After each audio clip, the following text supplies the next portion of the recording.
And you just listen to a young girl who was saying that the Nigerian community here is totally very angry. It covers all the aspects and various techniques of our development. This was the Ijaw country of the Niger Delta of the Federal Republic of Nigeria.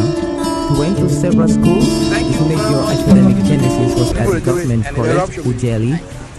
Go gather, destroy their food. With the waiting camp and that other camp, some more camp, you don't compensate everybody. In its key generation sometimes. Today I'll focus on the style of K.C. Clark, a poet and writer, and we shall also be very interested in his point Akmo dancer. Some lives are meaningful, some are empty. Lives that are meaningful, with too much meaning and riches to offer humankind. Long after some of these earthly adventures and no more, one can still find footprints of these great lives on the pavements of our contemporary life. Good evening, you're welcome to the program Green Planet.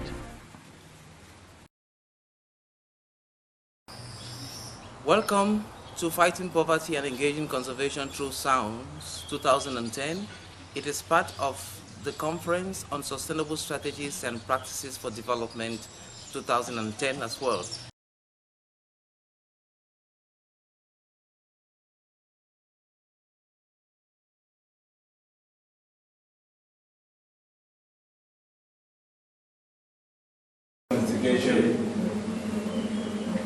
To reduce poverty and species conservation in Cameroon, case study, Sendep's field-based area cultivation intervention on the occasion of the Sustainable Strategies and Practices for Development Conference organized by the African Center for Community and Development. So as you rightly heard, I am Tanda Godwin, the Project Development and Capacity Building Officer for CENDEP, and CENDEP stands for the Center for Nursery Development and Aero Propagation based in Maifo. Well, in my second presentation, we'll be learning more about what CENDEP is, the mission, its goals and objectives, and then that will take us into other areas of focus that CENDEP is into. But right now we'll be looking at Aero, domestication of Aero. So now, because of its decline in the Western Cameroon, the pressure now is shifting to where people do not still, they are still yet to have the commercial ideology, and that is the Eastern Province. So the Eastern Province now is responsible for the supply of Aero in our markets. So Lingondo and her contemporary in 2006 estimated Cameroon's Aero market valued at 1,234 million francs CFA per year in the Edinal port only. Can you believe that? I don't think most of us will not believe, but I will refer you to the analysis, the baseline survey she took per week, per month, and then per year. You will see these statistics to even be inferior.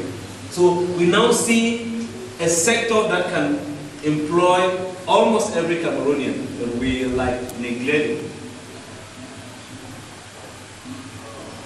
So the land tenure system in Cameroon is such that people can own land through, direct purchase. They can buy the land and own land title, just as Barrister said. You can inherit it from your parents or could be donated to you, but then it should be that you fulfill all the tenure, the land tenure system. And this kind of land tenure will favor the cultivation or the domestication of Aero in Cameroon.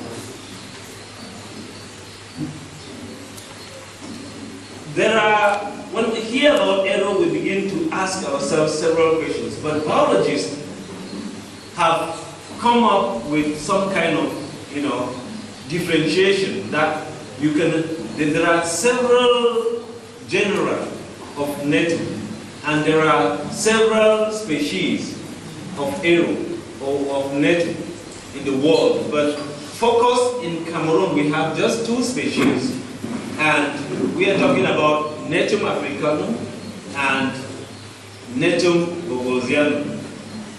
So here, this is the leaf of Netum bogosianum, is the large leaf. Some people call it big leaf arrow. And the africanum is the small leaf arrow, as you can see here.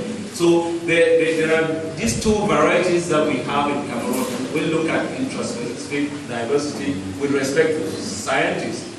So actually, if you call arrow in some communities, people will not understand. For instance, if you go to India, you call Netum arrow, people will not understand that. But if we call it Netum africanum, they will be referring to the small leaf arrow.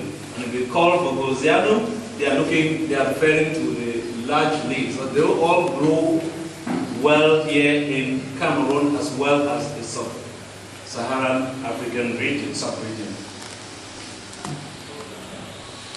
So how do people distinguish between these 2 species growing in Cameroon, and how is the preference to the different species?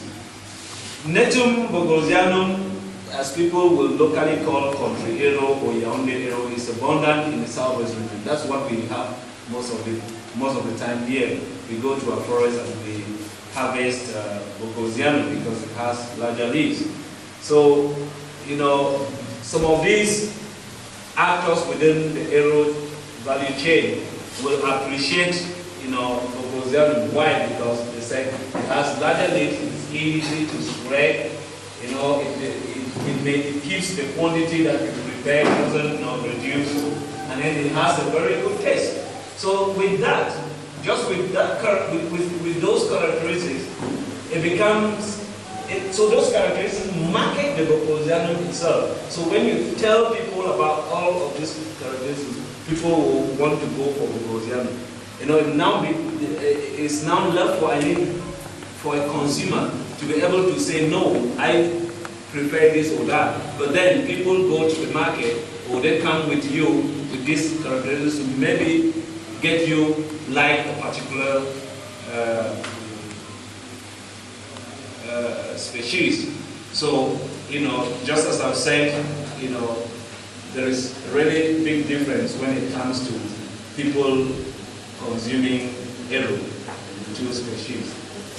And africanum, which is a small leaf, they call it Suza arrow or Kumba arrow. Why? Because these are the places where you will find this kind of arrow growing. And so you can identify it by the size of the leaves and so on and so forth. That's a little bit of biology, but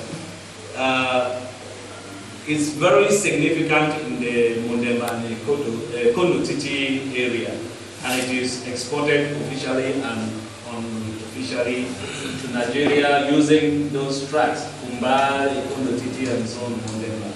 So that is where it goes.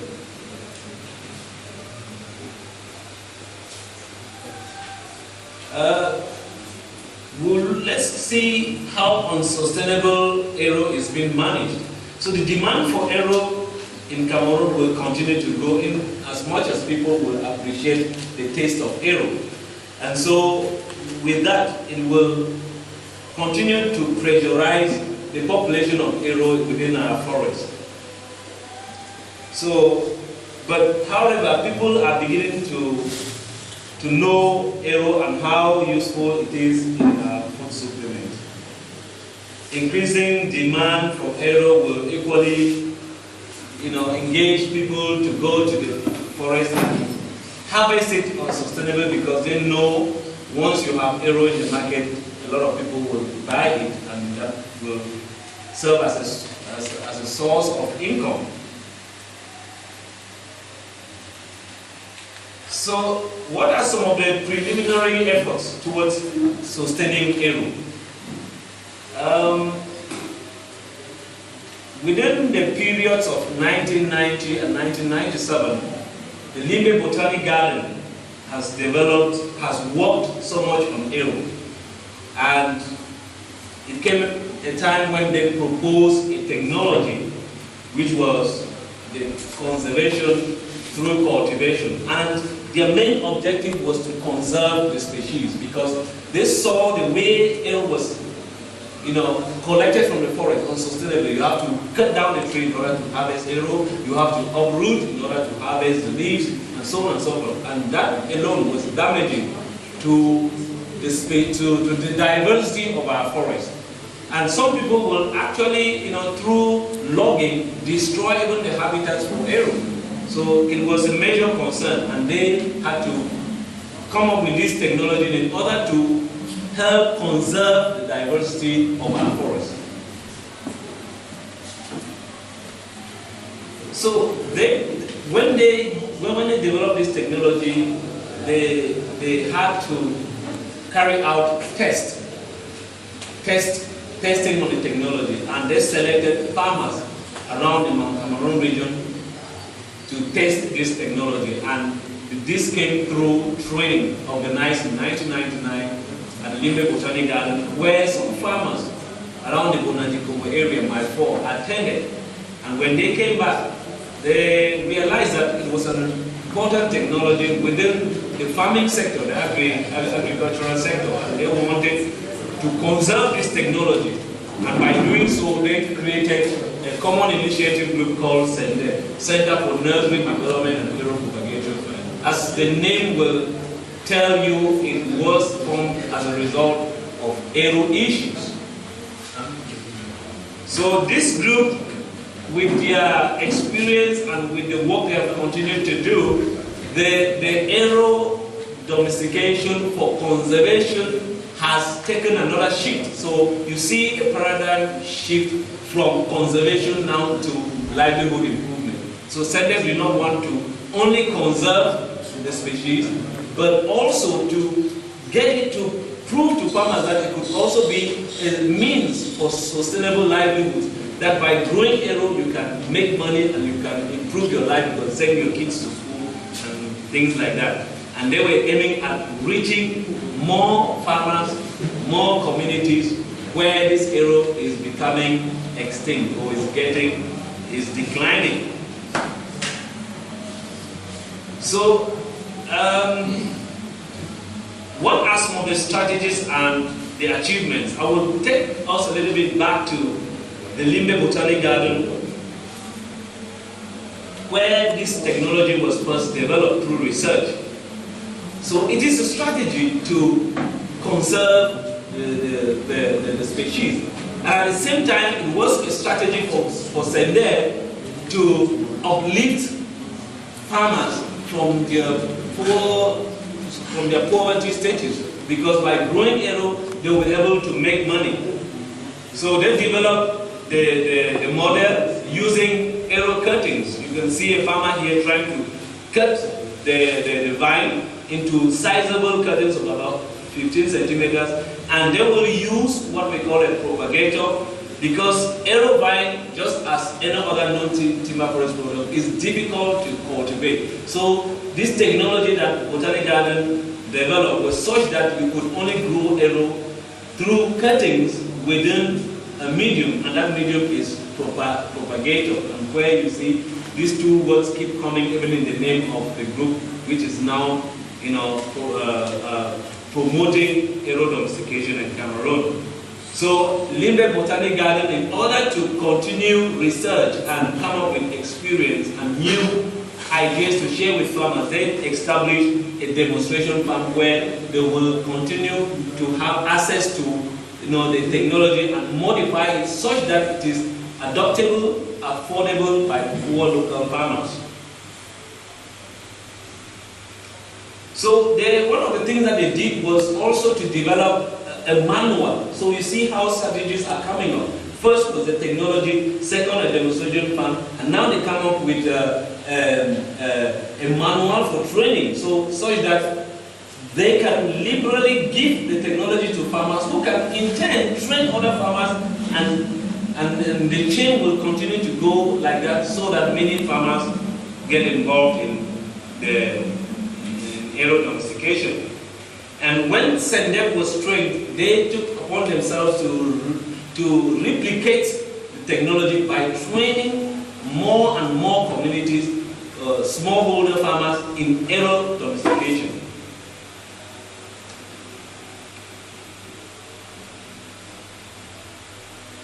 So we come to looking at the processing. So arrow itself is a non-timber forest product. So it grows naturally in the forest, but now we are bringing it closer to man. So we are domesticating it, and there is no way you will change the way it grows. So it is grown organically, using just land. You prepare land. You have to make sure there is shade for it to grow.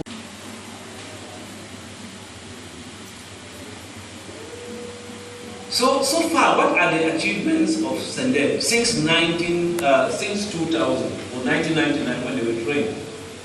So we realized that 8 community groups made up of 240 farmers within the buffer zones of Mount Cameroon and the Korom National Park have been trained, and SENDEP has actually facilitated the establishment of experimental farms for these trained communities.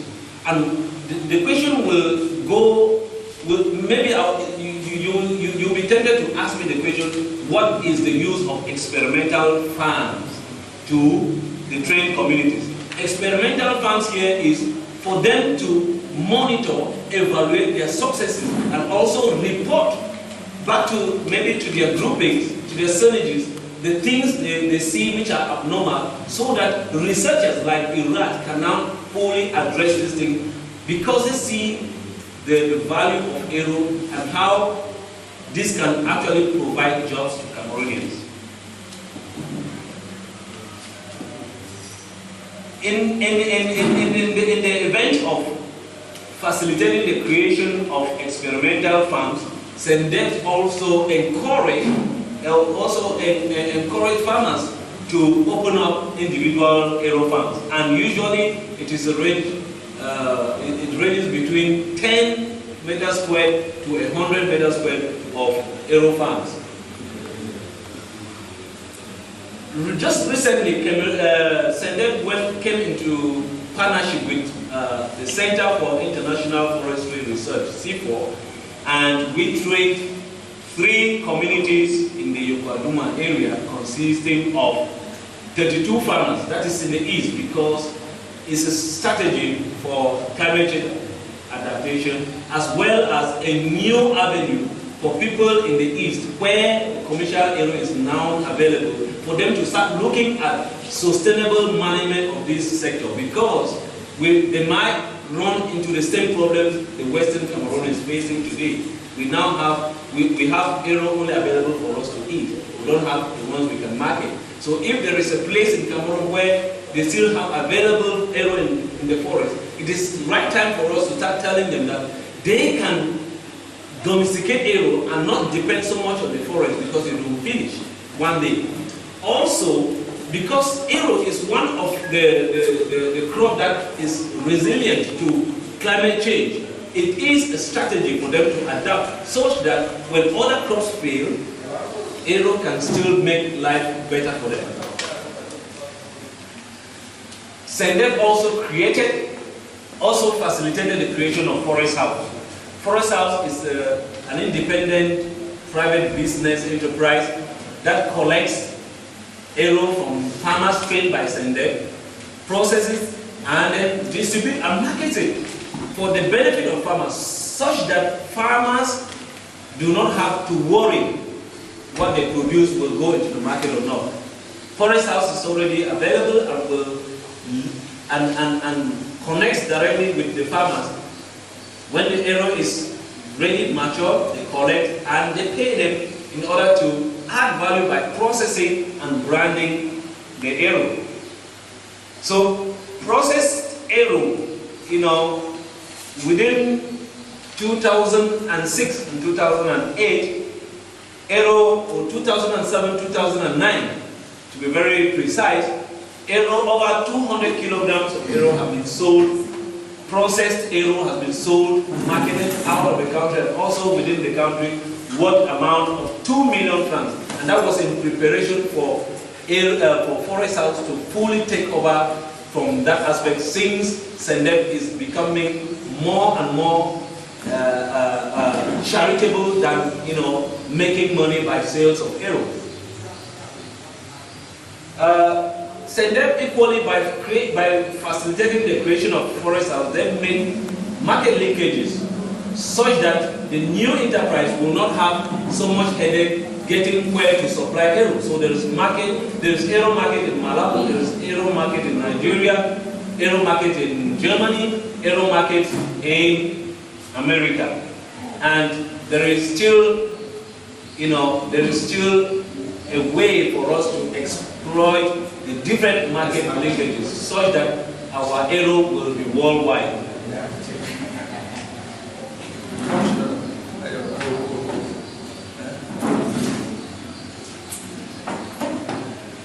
Despite all the successes that SENDEP has had, or the achievements SENDEP has made so far since 2000, there are still a lot of difficulties, and probably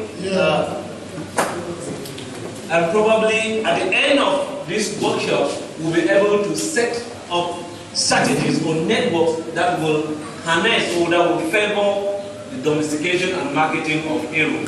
So the difficulty that we have is that arrow is slow to grow, and so many farmers do not want to integrate it. There is little or no research to improve, the arrow cuttings that are provided to farmers. Some farmers, they are much more interested in short-cycle crops like maize, beans, groundnuts, tomatoes, and so on and so forth. So there is also an absence of well-monitored value chain. So if you look at this, I'm not going to explain all of this, but we see a gap because the arrow sector is not organized, and if organized, we will want to see a value chain that has actors as represented on this diagram here. Many Cameroonians consume arrow, Guineatum africanum, as it is known scientifically, and we all know this vegetable staple is under threat, and we thought it necessary to bring in organizations that were engaged in the domestication of Guineatum africanum to actually maintain the dietary preferences of the millions that depend on it in Cameroon and neighboring Nigeria, and also in Central Africa where it is consumed. So we came up with SENDEP, and SENDEP, they have an arrow farm. They also study issues about this vegetable, and we had presentations on the domestication of arrow and how it's going to be marketed with the sister organization that deals with non-terrestrial timber forest products, Forest House. And we also looked at analog forestry based on their research works, and we thought it actually shaped the conference and gave it an added diversity that was necessary in understanding the platforms that are important to our social and economic life, as well as to our well-being. And we think the contribution of SENDEP was very important, as they threw more light as to the actual state of Guineatum africanum in Cameroon, which by extrapolation can be very useful to forests in the Jar, in the Central Africa, and as well as the Congo Basin, because it is a very useful plant. And if it is under threat here, probably it should be useful for people who are also consuming the plant elsewhere to look at the tested practices in Cameroon to domesticate and to conserve the plant. We must also say that African Center for Community and Development is very willing to facilitate the work of such organizations and to bring them to the limelight, and that is why we thought it necessary to involve SENDEP in this year's conference on sustainable strategies and practices for development and on fighting poverty and engaging conservation through sounds. And this has been Arrey Mbongaya for the African Center for community and development. I have been reporting on the conference on sustainable strategies and practices for development, and on the workshop Fighting Poverty and Engaging Conservation Through Sounds 2010. And that other coming, some more come, you know, compensate everybody. But so we in its key generation sometimes. Today our focus will be on the style of Casey Clark, a poet and writer, and we shall also be very interested in his point Akmo dancer. It's something that needs to be exploited. Some lives are meaningful. Some are empty. Lives that are meaningful, with too much meaning and riches to offer humankind. After some of these earthly adventures and more, one can still find footprints of these great lives on the pavements of our contemporary lives. Good evening, you're welcome to the program Green Planet.